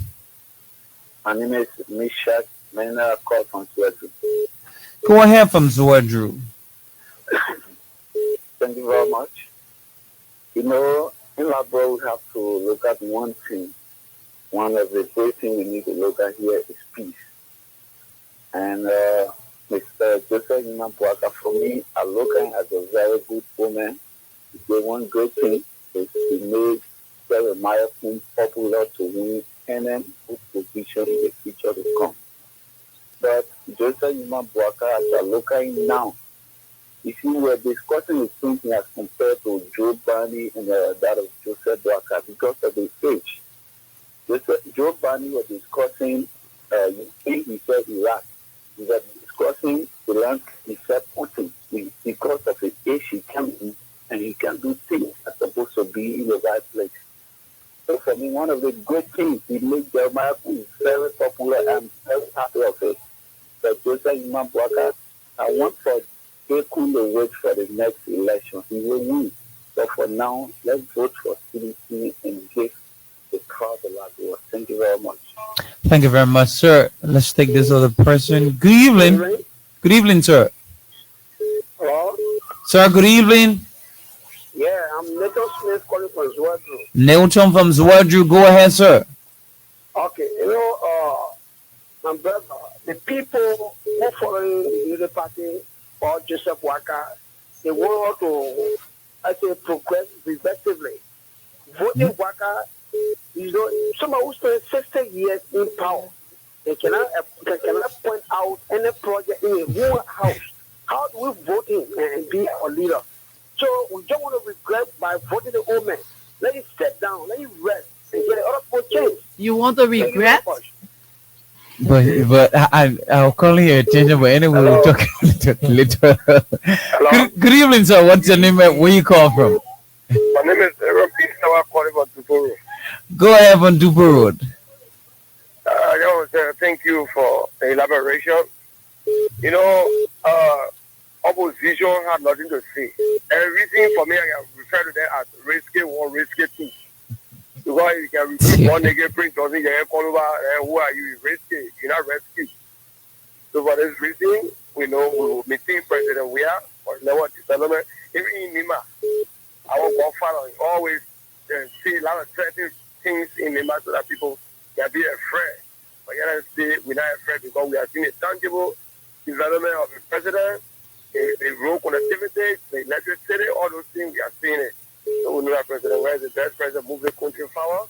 Let's continue, let's focus. Our goal should be one round victory or count towards change. Thank you very much. I think we'll take one more call because we allot 2 minutes to each of our. Hello? Good evening. Good evening. Good evening. So, what is your name and where do you call from? Okay, this is John Cooper calling from Maryland. Maryland County. Go ahead. The president visited you people yesterday. Okay, thank you very much for the program. All I want to say about Boakai is we expected Boakai to be in Liberia to advance the children because he's still in government.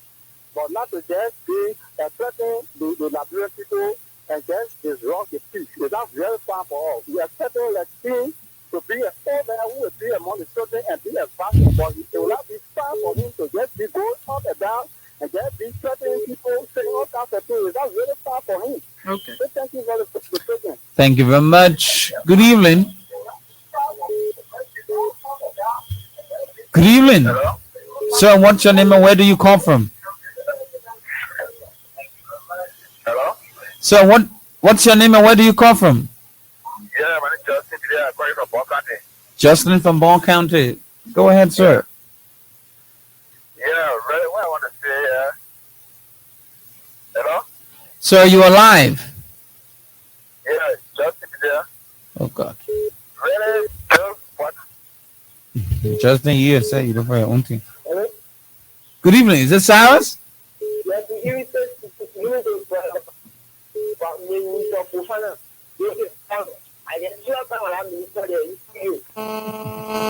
Go ahead. Tell him is there a problem? Yeah, I just want to tell you the discussion.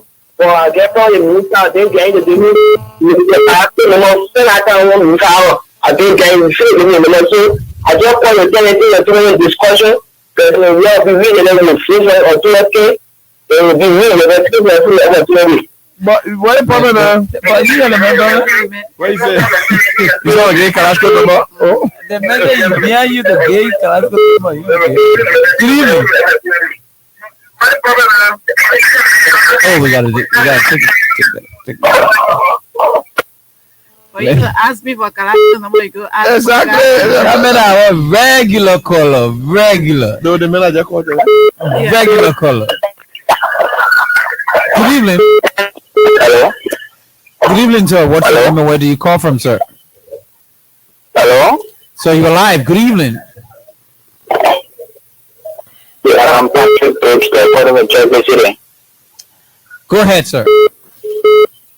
Yeah, for me, I think the supporter of Joseph Baga is doing that. And I think it is everyone's right to choose whosoever they want to support. Exactly. So, even my own sister look at me and threaten me that because I'm not supporting Joseph Baga, if Joseph Baga having to win the presidency, I shouldn't ask her for a dime. Wow. I don't really know. We are very arrogant and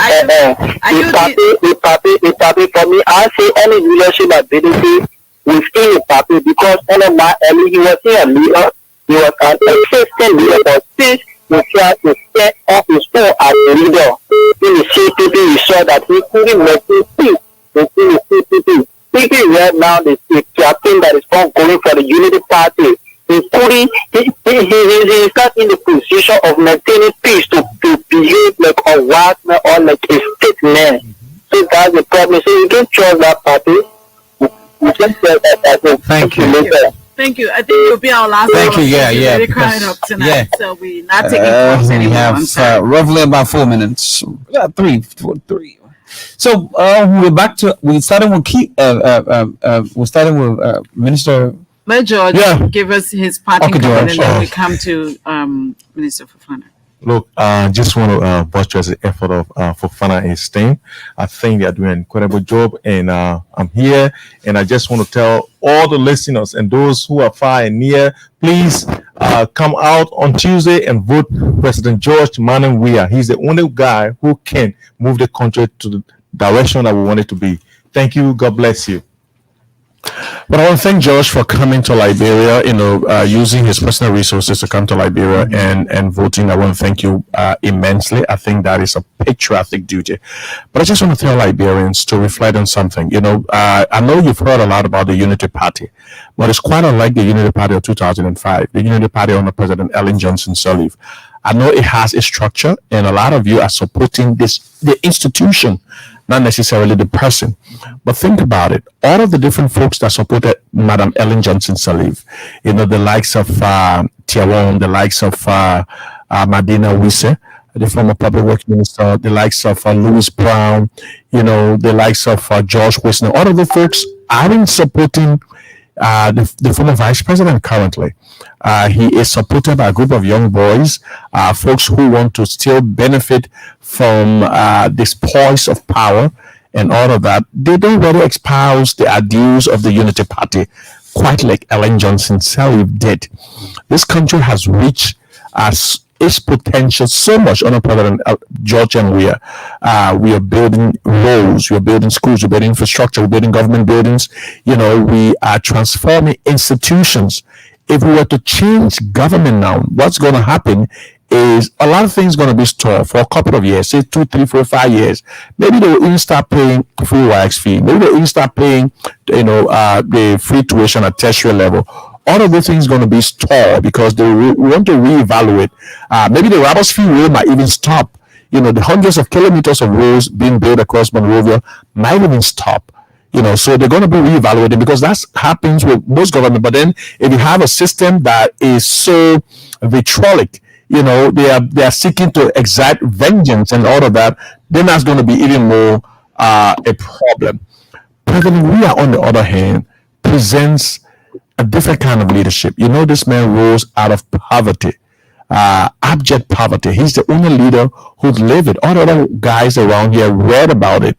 He's lived poverty. That's why you're seeing that he's still having developments specifically to poor people. He's building housing units, not telling the middle income people to come and pay money, but he's giving it to poor people. He's still having housing parks, or parks to poor community, respect cloud, and all the different things, PHP. Oh, okay. That is the leader that you want. Okay. That is the kind of leader that you want. So we urge you to come out, firstly, to come out on Sunday. Mm-hmm. In your numbers, wearing your CDC t-shirt, wearing your Weah Taylor t-shirt, because there are a lot of people that support George Weah. Most of the people that support, some of the people that support George Weah, they're not for CDC. Mm-hmm. So you can come out with your Weah t-shirt. Then there are seditions as well. Come out in your numbers and parade along with the president. The president is going to be back by the time he will have already exhausted all the 15 counties in the Republic of Liberia, all 73 districts. That's when we will march to victory. We know we got nothing in our path. These folks are just on social media. They don't present much of an obstacle to us. President George Weah might even get a first round victory. Okay, I want to thank the folks here for inviting us. Thank you so much. Let's hear from Isaac, and then we call it a quit. Isaac, let's hear your parting comments. Under 1 minute, please. Well, today, thank you so much. And to our Liberian people listening to us, or who will be listening later. Well, today, thank you so much. And to our Liberian people listening to us, or who will be listening later. Just now, I want you to remember this. You will be using with your ballot paper in your hand. I want you to remember this. You want to lead you using why you want to lead you will be standing for why you will be using few seconds that good will be standing for a period of seconds. That's what matters to you. Like you are going forward or like you are going back. Ensuring that we have the whole economy, ensuring that we have ensuring that we have ensuring that we have economy that works for all, ensuring that we have inclusive of free university, ensuring that we have hospitals, market houses, tuition free universities, being paid. And someone when George is gone, Liberia will move. Go out always represent us. Both presidents, we are for Liberia always represent us. And in closing, please come out from me to make sure this country burns blue. Thank you so much. Thank you, Mr. Isaac Doe, a member of the Vice Chair for Operations Weah Intellectual Movement. And thank you also, Mr. Boaka Fofana, Chairman Weah Intellectual Movement, and Mr. George Weah, CDC Australia Secretary General, right? Yeah, Secretary General. Thank you so much for being our guest this evening on Open Conversation. We wish you and the CDC all the best as we go to elections come October. Exactly. So I start the conversation with the team, the folks, and we look forward to having more of these conversations as we move forward to the elections. It's the most important thing right now on the template. So Boaka and George and Doe, we want to say thanks very much for showing up. We look forward to having more of these conversations. So Thank join you. us, God willing, tomorrow again for another edition of this program. On Friday, we'll have, CDC USA chapter here, and then we'll hear from them. And then what preparations and why are they in Liberia at this time with all of what's going on, on Facebook, like you heard from George. If you're out of Liberia and you hear about what's happening on Facebook, serious political ingredient bad things are happening here. But when you're on the ground, it's a totally different From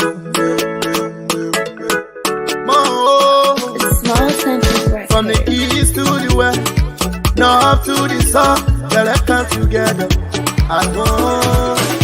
They say you're not there, we stand, if I there, we fight. If we not celebrate, we do it for you. Voila, you forget that. You from Lower Country, you from Maryland. Voila, you from Weah. I'm a bad way on your people, I walk on the fire.